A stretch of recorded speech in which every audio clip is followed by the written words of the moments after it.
What's up, guys? So today I want to talk about Shotokan karate tactics you can use right now in your kickboxing, your Muay Thai, or your MMA sparring or fighting. Now, a lot of times karate gets a bad rep, and it's because there's many different styles and there's many different ways that it's trained. But I'm going to talk to you about very effective Shotokan tactics that I like to use. So first off, typically speaking, if you're in a Muay Thai stance, you're going to be on the back foot. You're going to be in a bit of a rhythm. Your palms are going to be out. You may be going between the front and the rear foot. Shotokan karate, there's a lot more being flat-footed, but being very agile on the feet. And the reason for that is, if you see this straight line in between the mats, between me, I'm not standing super wide, but I'm also not standing with my feet aligned like a surfboard. I actually have that line splitting my feet in half where my front foot is pointing inward a little bit and my rear foot is flat on the ground, okay?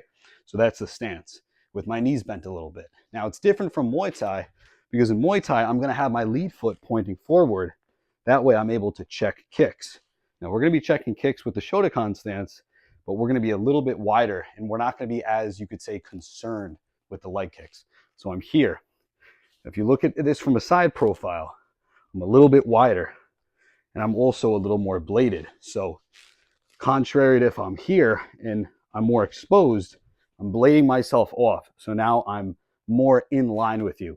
And my jab hand is going down that center line, touching you. So instead of thinking my hands as left and right, like so, or if I was in more of like a boxing peekaboo square kind of stance, I'm thinking of my hands as lead and rear.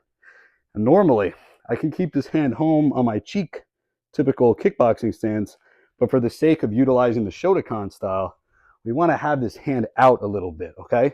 We're having it probe, it's jabbing, okay? And I'm going to take this shoulder, and whenever I'm trailing my hand out, in the absence of my hand being away from my face, I'm going to lift my shoulder so that if any shots get over this arm, I'm ready to use my shoulder as protection. So I'm in this stance, right? I'm not too wide. I'm not too narrow. I'm a little bit more than shoulder width. Now from here, my feet are going to be flat on the ground, but they're also going to be a little bit bouncy. I'm really playing with my rear heel coming off the floor and being on the floor, as well as my lead foot being out a little bit and being in a little bit. So this is my posture. I'm ready to move in or move out. Now when it comes to moving, right, I can step forward and bring my rear foot forward with me.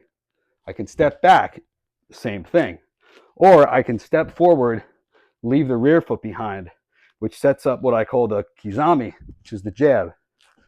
Okay, so I'm stepping with a jab. Now, of course, someone could take advantage and try to leg kick you off this, but that's why you leave this rear foot behind, so that way you're able to bring that foot back, okay? Now, once I'm in this posture where I've landed my jab, or I've made contact with their gloves, I can throw the cross by sliding that right foot up and covering a lot of distance. I sort of went over this in my last video, which was kickboxing range, only now we're going to maximize the range because we're moving through with our feet. So I'm over here, jab, cross. Now in karate, they called the cross the reverse punch. The reason why is because in the stance posture, it's coming from the rear. Similarly, where if I was in the southpaw stance, my left cross would be the reverse punch, right? So the reverse punch is just a blanket term for your rear hand, okay? So I'm in the stance, jab, cross. Notice how I'm covering distance with this jab cross more than I would in boxing. You see, in boxing, I might step forward a bit with the jab and the cross, but here I'm really trying to take advantage of distance. Jab, cross, even touching the wall from way back here.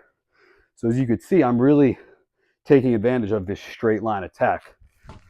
I'm almost using my feet the same way you would if you were fencing. Only difference is it's not like Taekwondo where I'm moving here. See, a lot of guys know, like Stephen Wonderboy Thompson, he has that American kickboxing style, karate based. I'm not talking about that. This is like Okinawan karate we're talking here, okay? So like I said, the jab to the reverse punch. Once I'm out of distance, I can switch my feet. Now I'm in southpaw. Now I can do the same kind of thing, okay? And I can switch again.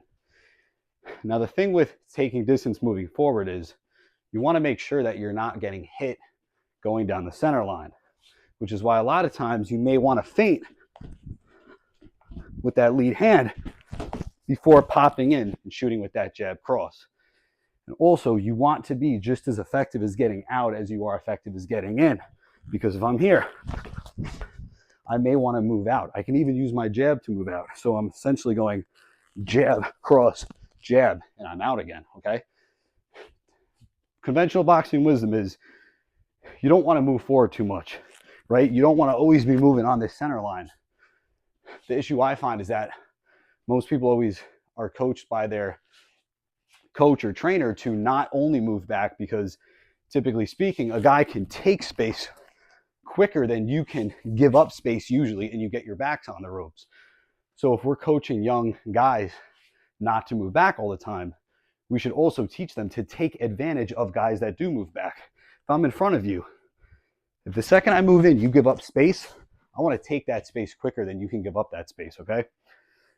So going back to the side profile, we have our kicks. Now, normally in Muay Thai, you're going to step your foot out, right? You're going to step your foot out for a round kick. It's very rotational, a lot of hip. What I'm looking to do here is make good use of the chamber, which is basically from here. If I'm throwing my rear, I'm going to bring it up into this position. Now, when I bring it up into this position, I got a few options, right? I can snap it forward, or I can change my hip angle and send it this way as a roundhouse kick. So normally in Muay Thai, the round kick is with the shin, right? Jab, cross, switch kick. Here, we're using the ball of the foot. So I'm here. I chamber, which is I'm bringing my knee all the way up to my chest, or a little lower, depending on what you're trying to hit with. From there, I can snap the front kick, or I can bring it up, switch it, snap it forward. Now, typically, I can move forward with those kicks, right? So I'm in orthodox, snap, land in southpaw. I can lift, change it, round kick, land in southpaw. Or I can retract it back to my orthodox. Lift, snap, bring back. Lift, roundhouse, bring back. Now, the trick with bringing a kick back when you throw the round kick is instead of throwing the kick this way and bringing it all the way back round, the same way I chamber it through the middle, you want to bring your foot back through the middle and place it on the ground. That's the detail a lot of people don't understand when they haven't been formally trained in these Okinawan karate styles, is that a lot of it comes from the chamber and goes back to the ground the same way. Even if I was going to throw a side kick or a back kick at you, I can pull up my chamber, send it, and bring it back through that same hole. So with the lead kick, very similar. It's not like Muay Thai where we're going to switch. You could, although there wouldn't, in my opinion, be as much utility switching to southpaw just to throw a rear kick. But from here, I'm going to lift it in place and snap and drop it. I can lift, come with the round kick, drop it. What I can also do to gain distance is I can bring this rear foot, slide it up, boom, drop it forward, okay? So now that I've showed you the jab, cross, and the basic kicks, you can imagine how we're going to use these to set up combinations.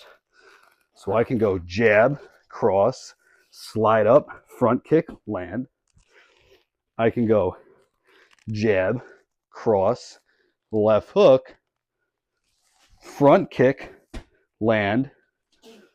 Or I can bring it back, jab, cross, left hook, front kick, land, jab, cross, snap kick, land. But we can also step into southpaw with these strikes. So I can go jab, cross, return, front kick, land, left reverse punch. Just to stick with that karate terminology. Right hook. Try a different one. Jab, cross, rear front kick, rear front kick, because I was southpaw, cross, You see, we're really maximizing moving in that straight line. Jab, cross, slide up, front kick, land in the cross.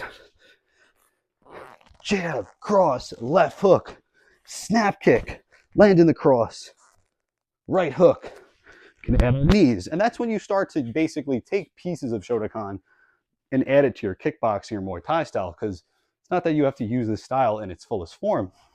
So if you're standing in front of a guy and he's a big kicker, you might want to work that Muay Thai style where you can check these kicks. But if this guy's, very heavy with the hands, you want to be able to blitz this guy.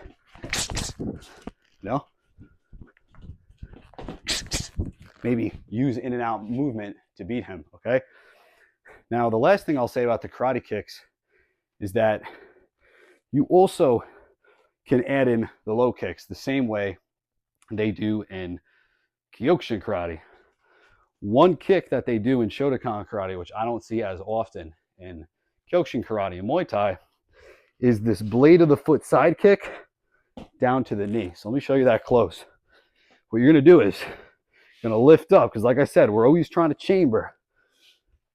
You throw the blade of the foot into their body or to their leg. It may be subjective in kickboxing or Muay Thai if this is effective, but you can't deny that with fighters like John Jones and fighters from his gym and other different MMA styles, you see this kind of thing a lot, especially if you're already very sideways.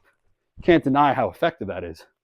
So what I like to do personally is throw this kick, blade of the foot into the thigh. And then if you want to throw the right, you would chamber across, slam it in there, send it back through the hole. Now it's a little bit flowery, a little flashy, may not be the type of thing you're going to use all the time. But especially if you're actually fighting another guy that likes to stand very bladed, this thigh is very available in comparison to someone that's in a narrow stance using like a typical Muay Thai rhythm and march, okay? So just some options I wanted to show you, just give you a little bit of a intro to the Shotokan karate style and why, although I don't train Shotokan anymore, there's a lot of good moves that I feel like have stuck with me from that style. One more I can give you, very classic move, knocked out Randy Couture from Lyoto Machida, the double front kick. So now, a lot of times, people think of a double front kick, they think that it needs to be jumping, when in reality, you're throwing one kick the way you normally would, and you're sort of falling into the second. So we'll start off with, if I'm going to throw a rear kick and then a left kick, I throw my rear kick. What I do is I quickly scissor and snap the left kick. Boom, right to the jaw. Throw that a little higher for you. Boom, right to the jaw. If I wanted to first set it up with the left kick and land with the rear, I wouldn't really hitch. I would sort of try to just throw the lead as long as I can and then make up for it with the right. Boom, right there, okay? So just good little tricks you could do. Maybe this isn't your thing. Maybe you don't like kicking with the ball of foot. Maybe you don't like kicking with the side kick with the blade of the foot, and that's fine. If you want to take anything away, try to take away that lateral, or I should say forward and backward movement with the jab and the reverse punch. Sometimes in karate, they'll even just work off the reverse punch. They're feinting, boom, right there. So hope you guys enjoyed the video. Try these things out. Let me know how it goes. Stay tuned for more.